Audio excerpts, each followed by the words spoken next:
when kids make an accurate prediction and find out it's right, there's going to be the release of dopamine, which we want. That's going to increase the likelihood of learning.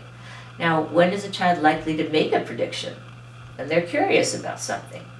They're most likely to make predictions, especially kids who are older. They're randomly not going to go around making predictions, especially aloud. So getting kids curious, having something unusual in the room or with them, or an unusual activity where they're going to ask questions, now you're set up for, they're curious, you invite them to say, why do you think? Why do you think that there's a bird in the room? Why do you think that I'm walking backwards? Now they're going to logically ask, after you've made them curious and they ask questions, you flip it and you ask them to predict. Now they're alert and interested and want to get information so they can find out if their prediction's right.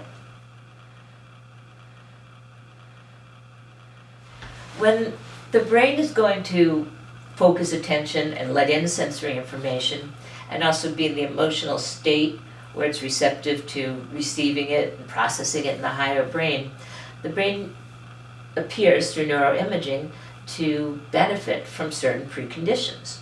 And a lot of this comes from the video game model, but one of the preconditions that increases buy-in is when the information is relevant, when a child sees value, when the child sees a purpose in acquiring the knowledge.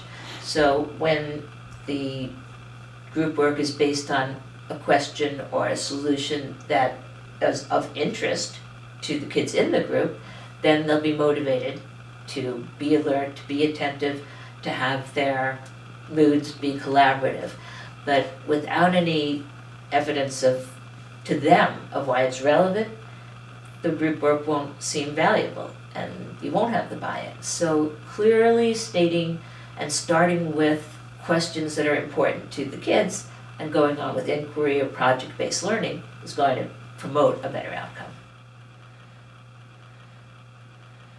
The stresses of education, the challenges in education today have never been as intense. There's more and more information and more access to the information.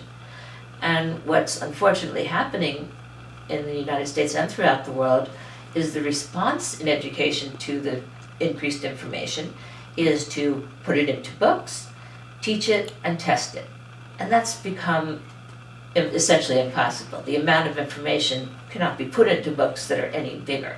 And the system of memorizing information, while facts are frequently changing, amplified, is not an efficient system.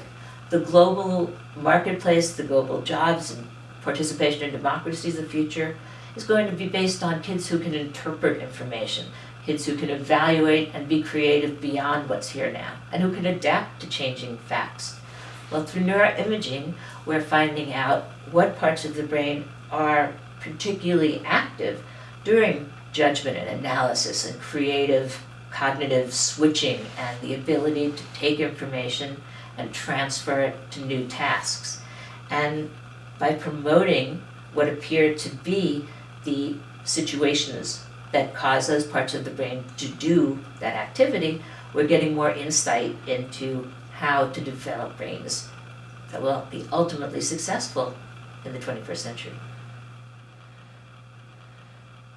The brain is wired to be curious, and it's also wired to pay attention to predictions that it makes, because we have the same general system of memory and learning as other mammals.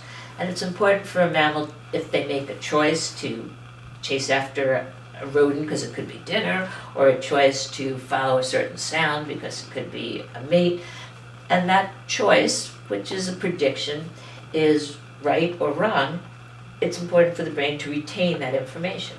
So the brain has this built-in system of reward. It comes back to that neurotransmitter of dopamine. So the brain actually becomes more alert when a choice is made, when a prediction is made, and it stays on this alert, gathering information until it gets the feedback whether it was a successful prediction or choice, the outcome was achieved or not. So when learning involves the opportunities to make choices and get feedback, that's going to be both memorable and sustain attention.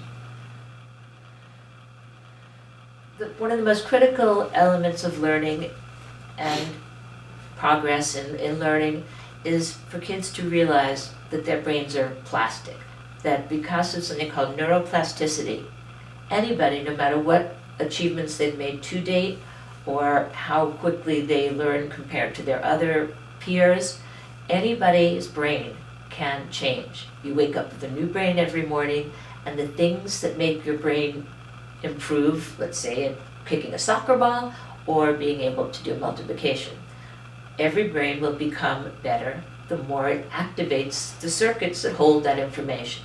So basically practice, effort, using the knowledge or practicing the soccer with feedback as to whether it's right or wrong is going to allow anyone to change their brain. And so far, there's no evidence of a limit into how much better somebody can become, into how good somebody can be.